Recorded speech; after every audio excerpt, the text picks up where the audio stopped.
I love getting older in that regard. It's and your capacity for emotional intelligence just really increases when you're older too. It's like, well, you don't know what they're going through. Versus like someone at 20, I'd be like, I'm going to slaughter that person. I'm going to make sure that I get that position. You know what I mean? You don't have the capacity to think like, well, what is going on in their world? And maybe they're having a hard time. And you certainly don't think of partnering. You think of, well, me, I don't want to say everybody, but like, I was just like, well, I'm going to beat this person to the finish line. And now it's like, having several leadership positions, it's like, what can we do to pull it forward so we can cross this line together, and realizing it's much more of a shared type of thing than it is just, I don't necessarily always think about what I want. I always think about what I don't want in a leader. And so I think about those types of things where when I was in my 20s, I don't necessarily think I would have put any of those don'ts into the equation when I'm answering an interview question like that. Yeah. So, I mean, you're right. Everything happens for a reason. Everything happens for, and you learn another lesson along the way, and you're able to take that and, then you get to, cancel your kids when they're 18 and that don't listen. Yep. Right. But like, you hope it does. And you're just kind of like, I know because I've been there and I've been in this situation, or you know what I mean? So it's just always like this constant evolution, to where like when your kids are older and they have their own kids, you're going to be like, yeah, I know what that's like because you did that to me, so yep. it just never ends. But I do enjoy the people part a lot more as a middle-aged person than I ever did, I think, in my 20s or 30s, because I just never stopped to think about it. It was just move to the next thing and move to the next thing, or I have to. I'm a parent and I'm a spouse and I'm a this. Like, you rarely take the time to slow down and consider it much. Now it's, different. Yeah, I love what you're saying there. I've become cognizant of moving the finish line, right? I'd cross the finish line, I'd complete a thing, and my first thing was to move it forward again, because right, rather than being present in that moment and celebrating and like, you know what, this is a good place to be.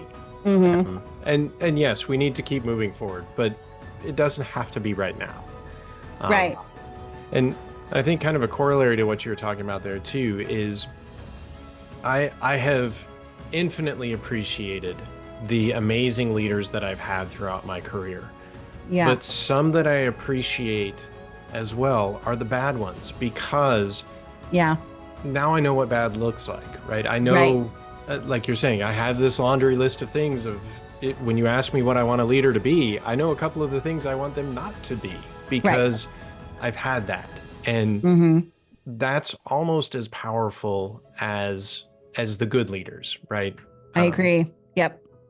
So I'm not super happy about them, but I'm thankful that I had those experiences. Sure. Yeah. They taught you some lessons, right? I mean, as an individual contributor, or if you're getting into leadership, for those listening who are getting into it, like those are, think about anybody that's ever you've worked for, and take the best components of that. It's like people, when I ask people questions like were your mentors, or who are people, those are people that like considered you from the beginning.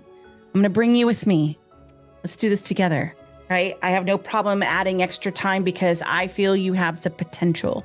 Right. It's never a mentor that's like, well, they didn't care, or they weren't interested in my growth. It's always somebody who was interested in what you had to bring to the table and how can I bring that forward. Lessons in everything you do. It's definitely that. It's like, well, if I didn't have this position, or I didn't have this leader that I didn't think was A+ material, I walked away with not only this experience, but now I know how to handle, should I get someone like that again? Sure.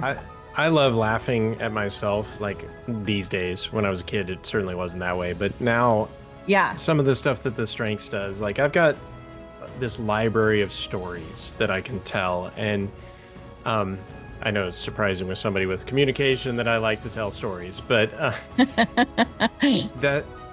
that's one of my favorite things about it, is being able to make those connections over shared experiences, over stories that, the details are a little different for you, but it's the same experience, right? And those connections are invaluable for me.